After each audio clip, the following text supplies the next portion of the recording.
But I think we have some time left to talk about our teams because this show is all about us. If you guys want to talk about each of your teams, what do you want to start with, Packers or Eagles? Let me start super fast because we are in a bye week, so I don't have much to say. Okay. Don't care that Howie didn't make a trade move. I'm fine with it in a weird year. I think Alshon Jeffery is pulling a Kawhi Leonard, and I actually think he's been healthy for a while, and he just wants game checks, and then he's going to yeet at the end of the year.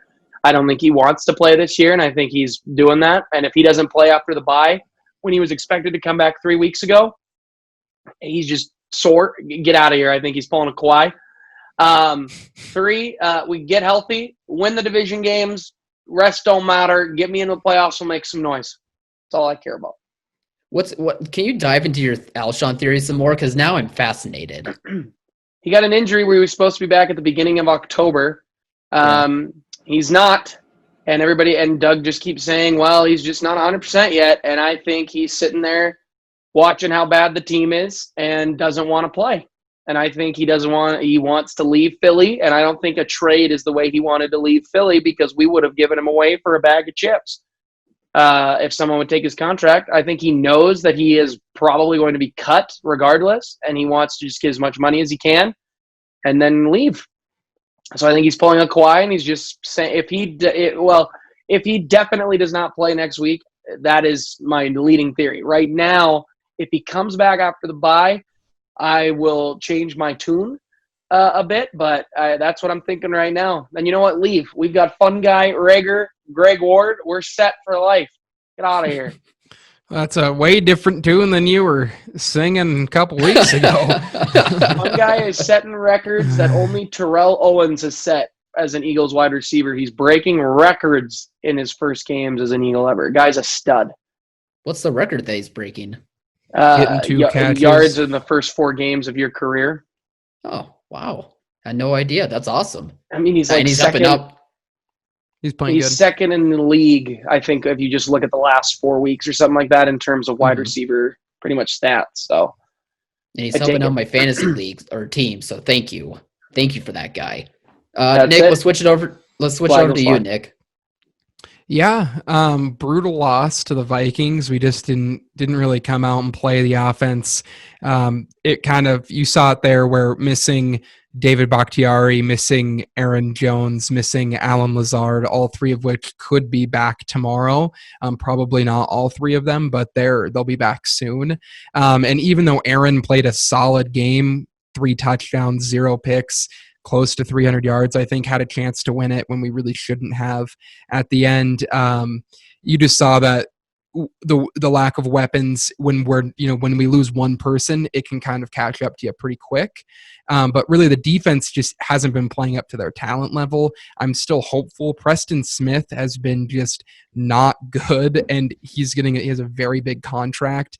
Kenny Clark has had a slow start, and Zadarius Smith has been good, but he hasn't been as good as he was last year. It's really Jair Alexander and Adrian Amos has started to play a little bit better, but I'm not going to press the panic button too much here. I still think we have a good chance to win the NFC, and I have a theory about the NFC.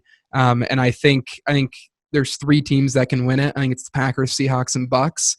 And I think whoever gets the 1 seed will win it because I think each team matches up with another really well. I think the Seahawks could definitely beat the Bucks. I think the Bucks can beat the Packers, and I think the Packers can beat the Seahawks. And so whatever gets the 1 seed is likely going to end up making it to the Super Bowl, I think.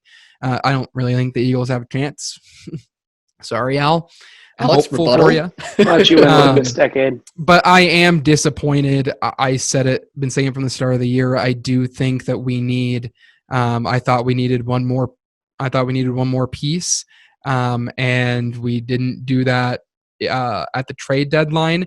And I'm not necessarily upset that we didn't get Will Fuller, but it's that we didn't go out and get anybody. Like I would have been fine with getting any low-key defensive player who has experience, any vet wide receiver who has experience. They don't need to be game-breaking, but if they can just make a couple of plays, I think that's kind of all we need. Is we just need like some guy who can win a one-on-one matchup every once in a while to take the pressure off Devontae Adams.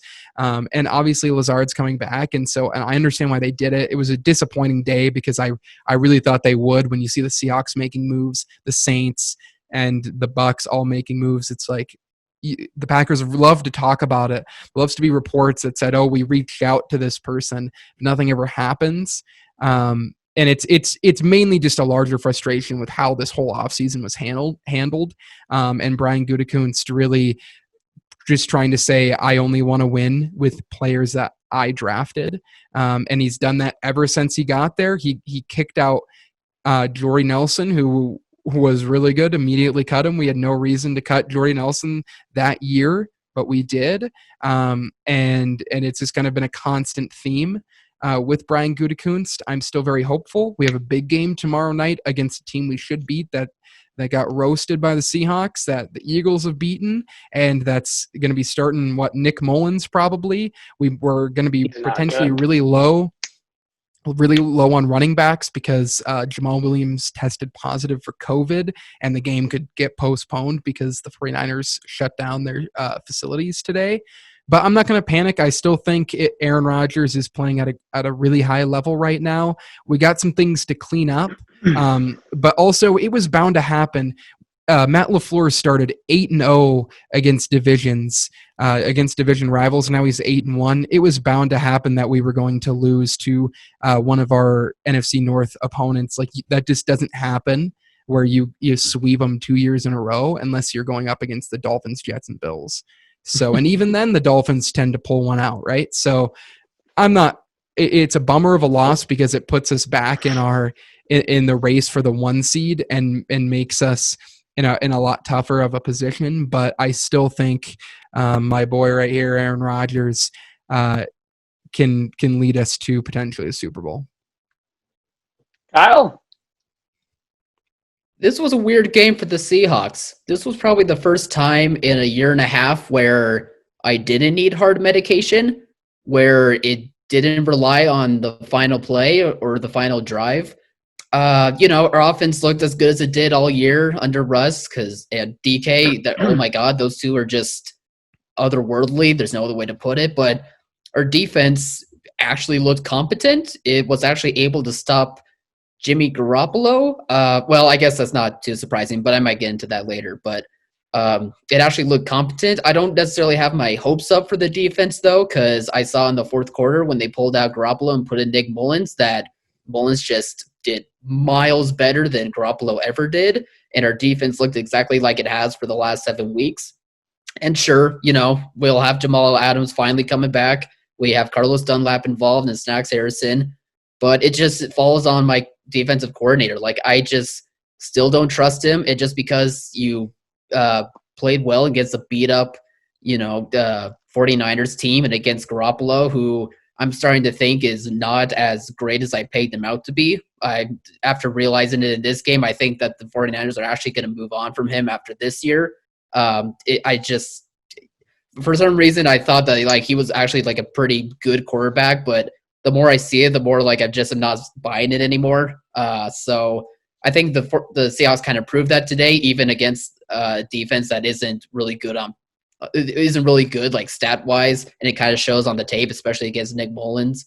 But I still think we are a contender with Russ, with how our offense is working. I'm really hoping that our defense does turn things around, but just because we played well against a beat-up 49ers team, I don't know. I don't really buy it quite yet, but maybe I'll be wrong, and we'll see that down the road. We're going to face the Bills, and maybe that'll be the good test. Or we'll just look the same as we have the past few weeks, and it's been a fluke. But, I'm still rooting for the Hawks. I still think we got a good shot at the Super Bowl right now. I'm really happy with our Dunlap trade, and I'm really hoping for us to keep pushing forward, to keep winning this division and get that 1 seed. That's going to help so much.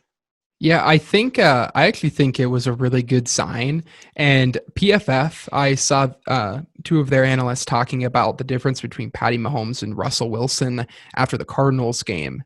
And Patty Mahomes came off of a game where he didn't really do anything statistically against the Broncos, but he also didn't do anything negatively. And they said that there is a part of the reason that it's the difference between those two is that Russell Wilson sometimes will take a couple of bad sacks or might throw a bad pick, like you saw in the Dolphins game in the red zone, would have ended the game. And definitely in the Cardinals game and in the Vikings game where he threw that pick on the sideline. Yeah. And it's just things like that kept some games that shouldn't be close. And so seeing you guys get through a game and have it not be close, I think it's big time because there is a part of Pete Carroll's coaching and just saying, let's win it in the fourth quarter. And then sometimes you get a bad sack, you miss something and all of a sudden you're in a lot of close games. Just showing that you can, again, beat a team that, even though they're beat up, are super well coached and are a division rival. I thought it was a good sign for you guys, as good of a sign as it can be against a rough team. And then us going up against them this week, I think it's just important for the Packers to get back on track. Like, it's going to be concerning if we lose. If we win, it's just going to be like, okay, this was expected. This is good. So I think it's similar type of. Yeah, I think it's a similar type of thing for you guys. It's just showing the course big. I think it's important though for you guys to get a couple wins that are more than one score wins, because it shows you that you guys can take care of the ball in games that you're supposed to. So I thought that was good for you guys for sure. Yeah, for sure. I agree with that too. Yeah, I'm hoping that does happen and it's not just a fluke, but I just have been burned so many times for the past, 2 years or something like that, where I just am like, I'm hesitant about it.